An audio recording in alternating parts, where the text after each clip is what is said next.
Okay, our final speaker is Lu Ye from the University of Queensland. You are a professor at the University of Queensland in the School of Chemical Engineering. Your research is focused on sustainable environmental engineering and is dedicated to finding innovative and practical solutions to tackle challenges in achieving net zero emissions, climate resilience and sustainability. You are the Greenhouse Gas Research Program Leader at UQ in their urban water engineering and an established national and international leader in the research field of net zero emissions from urban wastewater systems.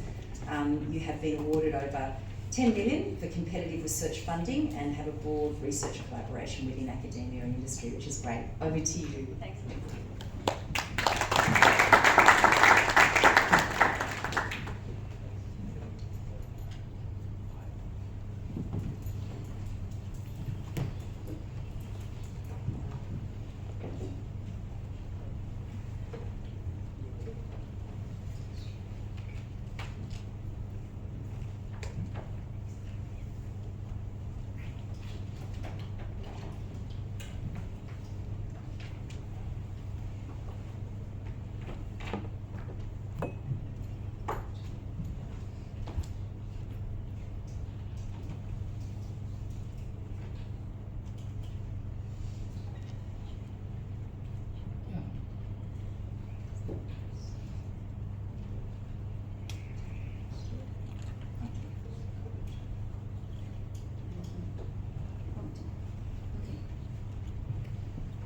Alright, good morning everyone. I'll bring your attention back to a bit from agriculture, overall economic, circular economy, and back to the wastewater system.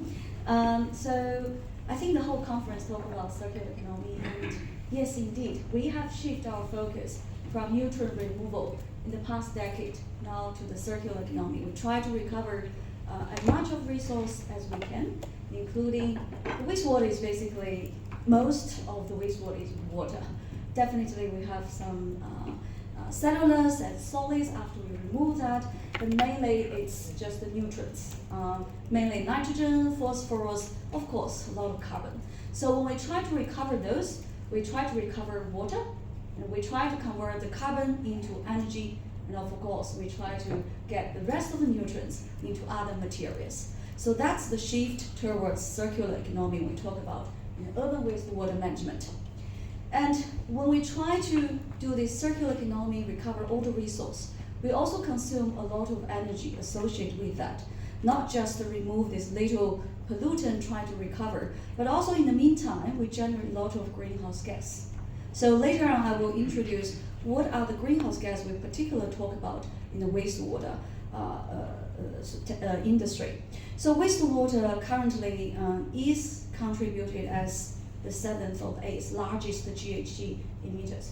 But this is debatable because a lot of accountings and also calculations from our GHG emissions are not as accurate as we thought.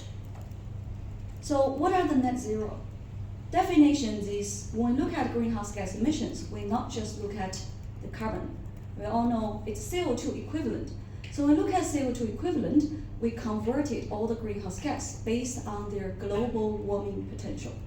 So if we treat CO2 as one, and the CO2 equivalent was the methane, which is multiplied by 28. And the other one, which is very common from wastewater, is nitrous oxide. That's part of the nitrogen removal process. We generate nitrous oxide. So we have to multiply by 265, newest number maybe 273 into CO2 equivalent. When we want to get net zero, we have to make sure all these add up. CO2 equivalent is offset or balanced by the carbons being removed by organization. So water industry, normally we have to obligated report two scopes. So there are 3 in total, but we obligated report scope 1 and scope 2. So scope 1 are the direct emissions that is generated during the process, including some of the fossil CO2, including methane, including nitrous oxide. And also scope 2, it's here, which is indirect emission. That's really related to any of the energy consumptions that is generated from fossil carbon. And scope 3 are not obligated for water utilities report, but it's really related to the supply chain. Any upstream chemical we use, if we build a new plant, any cement we use, that's embedded carbon. And also for the downstream, any solids we generated want to apply to agriculture, then the additional generation about emissions from those things coming from the wastewater treatment plants, that's also scope 3. Utilities have been put a lot of efforts trying to quantify scope 1, scope 2, even scope 3. I know Sydney Water has done a lot of work in scope 3 area, and among with those, I think scope 2 is relatively more straightforward because you have a clear record of how much energy you are using. And then scope 1 is the most challenging because it's fugitive emissions. You have to monitor where you emit and how much you emit. And those are more dynamic. So worldwide, there's a net zero risk to zero campaign. So about 87 utilities has been signed up on this. And also we have, I think Australia, 14 utilities in Australia also signed this risk to zero. So that's the Australian campaign. However, what I want to mention is all those, it looks like a lot of utilities signed up. That only serves 3% of the population in the world. So we still have a long way to go. All right, so let's have a look about Australians' utilities risk to zero, how the journey looks like.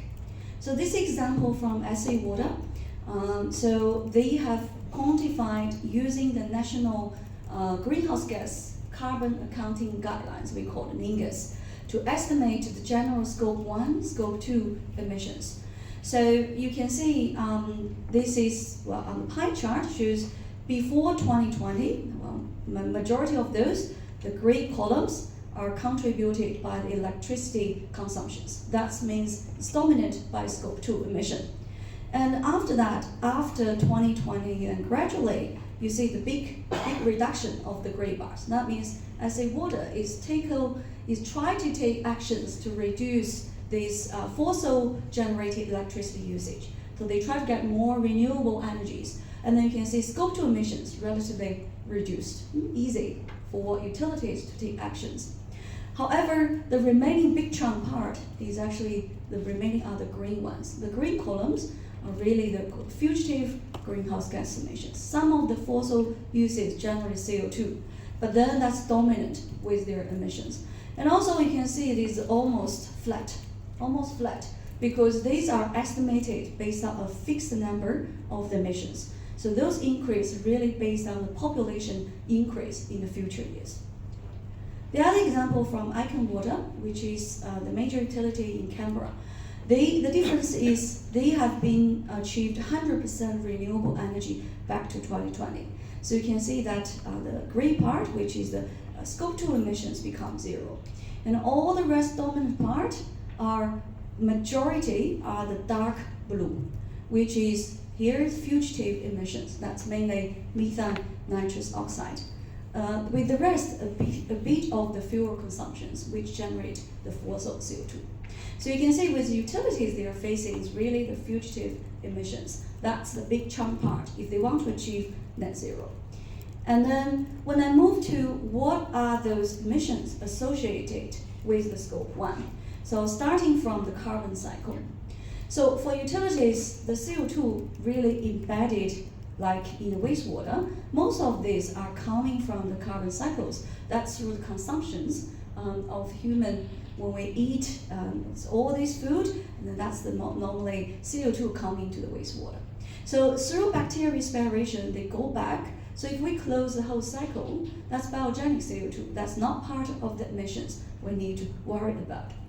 However, we try to now generate biogas, and or in some of the treatment process, there are a lot of anaerobic conditions. During the sewer transportation, during the anaerobic treatment, there are methane being generated.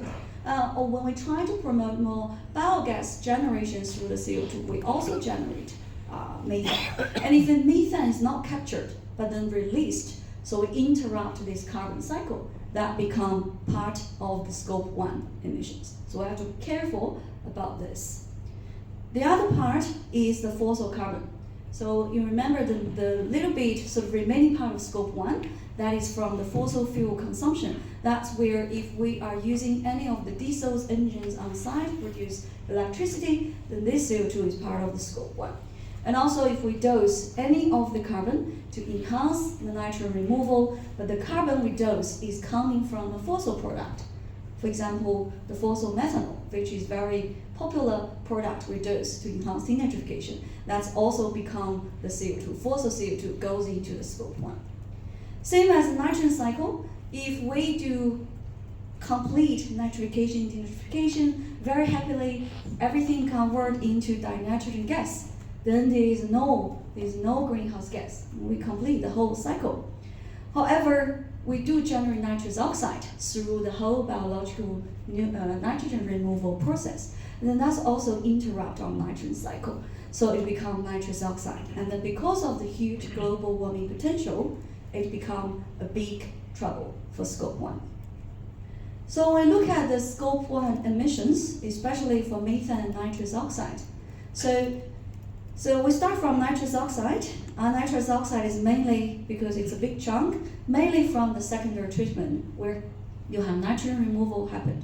Or if you have aerobic digestions where you have also nitrogen removal process happen, that will contribute nitrous N2 emissions. The other one is sludge incineration. We do try to, some of the utilities try to burn all the sludge, or even through some of the gasification, those thermal cycles may also generate nitrous oxide. So compared with N2O, methane is, you can see, almost everywhere here. This is because during the transportation, we already have a lot of CO2, COD converted into methane, and then that may be emitted during the transportation. And the rest of dissolved methane will be transferred as long as there are gas liquid transfer, they will emit it. And also majority may be emitted when the wastewater first heat into aeration process. The other major part is really the sludge side. Sludge side actually contributes majority of the methane emissions. Okay, so how this interact with our circular economy, with resource recovery? So wastewater, when we try to treat the wastewater, when we try to recover from all the resources from wastewater, if we look at, well, if we don't recover anything, these are effluent. So if we try to recover water from it, normally for any of the industry use or potable use, we have to through membrane process. And we all know membrane process, normally you need a lot of additional energy. And if you use energy that is coming from fossil CO2, then you basically increase your scope 2 emissions. So you try to you will make a higher energy input, increase your scope 2 emissions. Then the next is when we try to generate energy from any of the carbon source from our system. So we may directly increase the methane emissions through either leakage.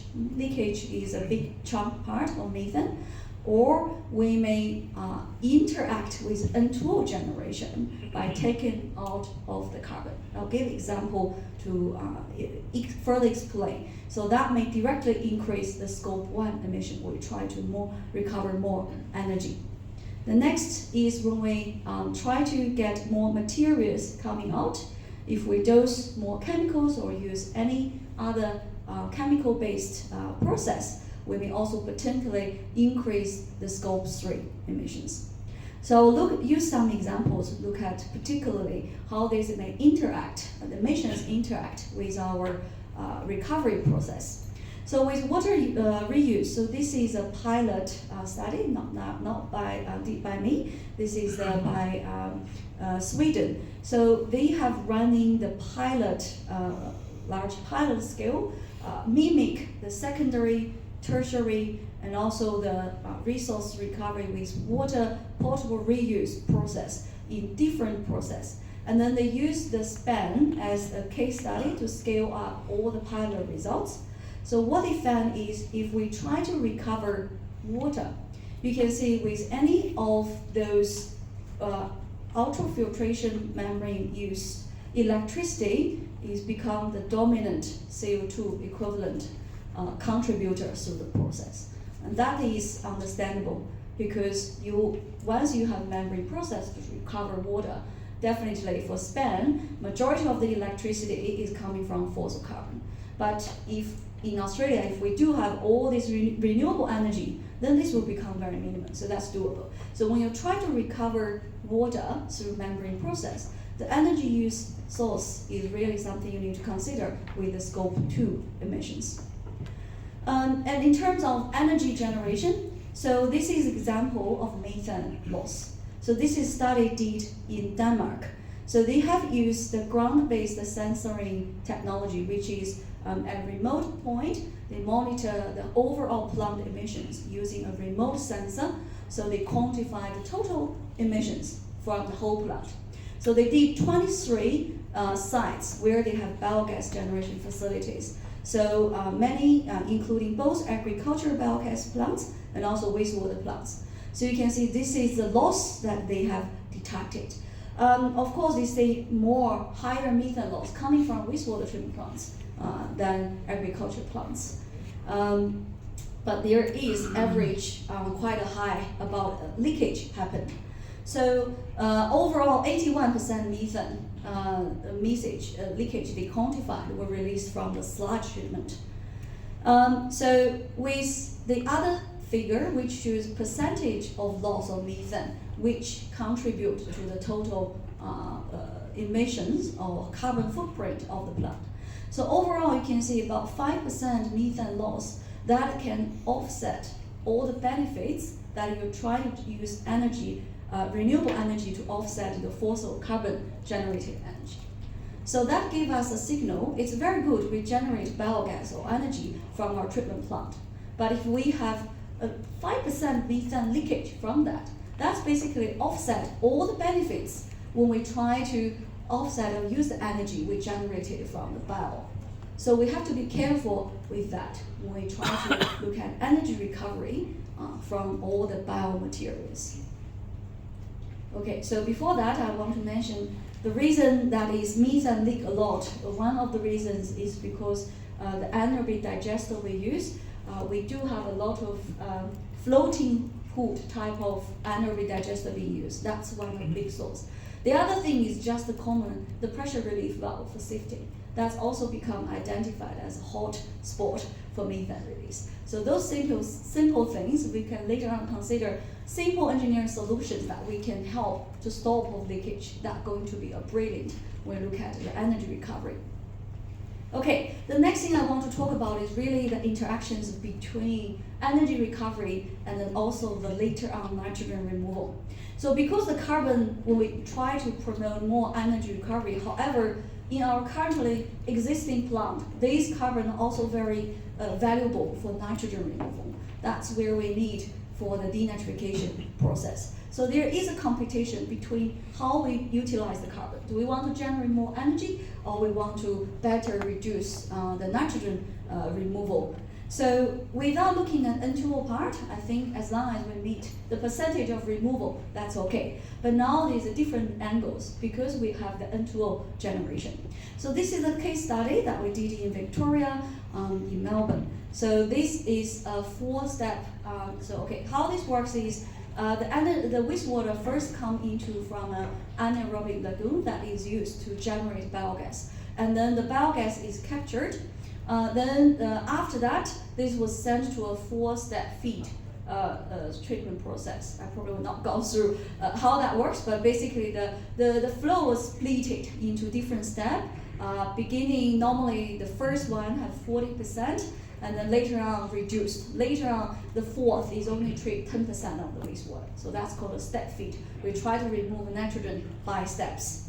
So what we are doing is we are trying to capture all these greenhouse gas emissions in this treatment plant during the nitrogen removal process. So this is quite small. These little dots, you can see, those are the hoods we put on. So it is quite small. I do have a video. So this is the treatment plant from anoxic zone, aerobic zones, and then with the aerobic zones, we capture the off gas using the floating hoods. And then those gas was sent into this centralized analyzer, so we can capture all this off-gas methane N2O online. Okay, so what we have done is we have captured or calculated all the methane being captured and generated use energy, and also we collected all the scope 1, all the N2O methane emissions in the following stage, and also with the energy use being used for aeration. So we did consider them, converted them into the emissions. So these ones, the green ones, is basically the energy recovered through the from the biogas. You can see that is sort of more or less offset the purple one. The purple is really the energy being used following on for aeration. So that's more or less offset all the energy being used for the treatment plant. However, the leftover blue ones are really the scope 1 emissions. So the scope 1 emissions is dominant. So some of the methane is stripped out, but it's dominant by nitrous oxide, because with all this N2O we have to multiply by 273 when converting into CO2 equivalent. And then we look at distribution with the 4 step. So you can see majority of those. So these ones, this yellow and this blue is contribute 60% of the emissions. This is actually the later stage of the treatment. And the later stage only treat 10%, 20% of the wastewater. And when we look at the details, you can see the N2O, the off gas is coincidentally very similar with the dissolved N2O from anoxic. That means it's all, majority of it is coming from the anoxic zone. And then that is coming the denitrification pathways. So I do not expect you to understand all these pathway generations. I just want to talk about, so this is where the pathway contributed majority of the N2O generation. And then that is coming from the carbon, where the denitrification of the carbon is limited because we don't have enough carbon for denitrification. And that is where the nitrous oxide is being generated and then later on stripped out. So this is really give us an example that how our energy generation may also play a role affect your following on nitrogen generation as well. So this is uncertainty with N2O emission. As I mentioned at the beginning, the N2O is really a big chunk there with uncertainties. So this is a recent published paper by Princeton University that they are highlighted the wastewater N2O coming from this sector may become the second largest source from the global sector after the agriculture. Okay, so as N2O is a big chunk, so some of this, if we take nitrogen out prior all this wastewater coming to the treatment plant, this may be a good thing. Like the urine recovery decentralized. If we take some of the nitrogen from this wastewater before they hit into our treatment plant, this will potentially reduce the direct nitrogen N2O emissions. And also because the carbon need to use to reduce the nitrogen, then we may also enhance our energy recovery. However, when we also treat the urine, we also need to be careful because that's a centralized nitrogen stream. And if you directly treat it as biological, you may generate more N2O because of high nitrogen loading, also low alkalinity. So dealing with the resource recovery from the urine also need to attract additional attention. How we better look after resource recovery from this centralized stream. Okay, so this is second last slide of my talk. It's really, I want to highlight the interactions from the wastewater sectors with the rest. So Gordon highlighted a lot about the agriculture interactions. So the biosolids go to agriculture, they definitely interact with the agriculture sectors. The other thing with the food waste, I think we try to generate biogas now, taking a lot of other food waste or other waste from other sectors. So this is good. We help to try to generate more energy. However, we also need to be careful that when we take out the carbon from everything we take into the system, with the leftover, all this digest liquor, the nitrogen stream, that we have to look after how we can remove those in our existing treatment plant. As mentioned, if we got too much nitrogen coming, we take already the carbon from it, we will also be suffered with the later on N2O emissions. The other thing is the energy sector, so we now try to interact with the hydrogen generation using the wastewater, treated wastewater. So that's very good because hydrogen renewable energy that can help us offset a lot of scope 2 emissions. And also with the leftover pure oxygen, we can also think about how that can better help us to achieve our circular economic goals and also reduce the emissions. The other thing is really with the chemical we use. So that's, although not direct from the water utility, but it's scope 3. So we do have an influence to choose more green chemicals when we try to use these chemicals to achieve circular economy. So overall, net zero is not conflict with circular economy. It's just to put another angle. How do we better achieve the circular economy goals when we try to also minimize the overall greenhouse gas emissions? So I only touched a few about examples of our resource recovery. Indeed, there are more valuable resources that can be recovered from the wastewater sectors. So I do hope that the new technology can be further developed, and also when we look at the resource recovery, we together look at also economic and environmental impact as well. So overall, we are in a very tight time to achieve the goals to reduce our greenhouse gas emissions. So we need to have this in mind that we have to really reduce the greenhouse gas emissions while we achieve the circular economy goals. Otherwise, we may not meet the target to achieve or to tackle the climate change. We will have a conference in Brisbane next month. Today, 30th of September, actually November, not next month. So this is about nutrient recovery in the net zero era. So if you are around, we do welcome you to come to Brisbane and join this IW conference as well. That's all. Thank you very much.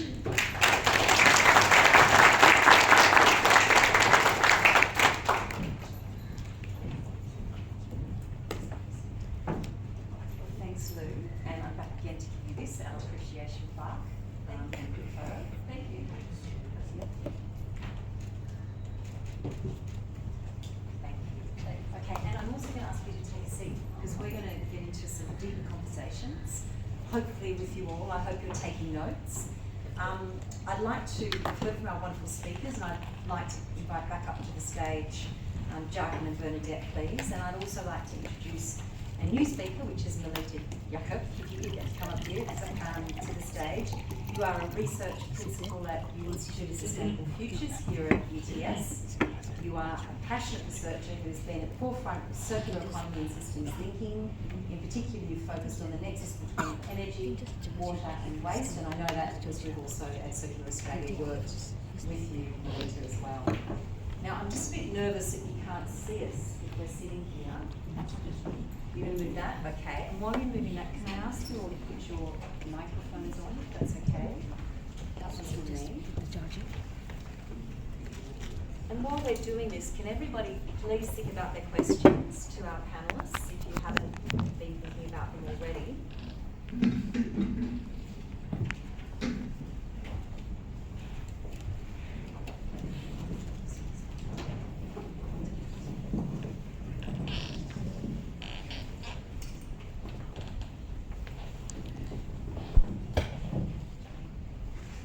All right, we can hear each other. Can we see each other? I hope so. Well, today we're going to be unpacking how we can activate the circular economy, navigating the risks and technologies and challenges, and I think we've heard some of those already. We're going to start from some questions from me to the panel, but again, we'd really like to hear from you, and there's going to be time to do that before the next break. So let's start with you, Jarkin. If you're ready, we won't get to a circular economy without technology. So what are some of the examples of how technology is enabling circular economy in Korea? So from We'll just get some help with you. you. Oh, that's better. Okay. Yeah. So as I mentioned, so I would like to, with the technology, the firstly define the definitions. So not all technology is knowledge. It's key. Not all the knowledge is not technology, but all the technology is knowledge. Knowledge, I believe, is a conditions for us to know something. So with the condition, we can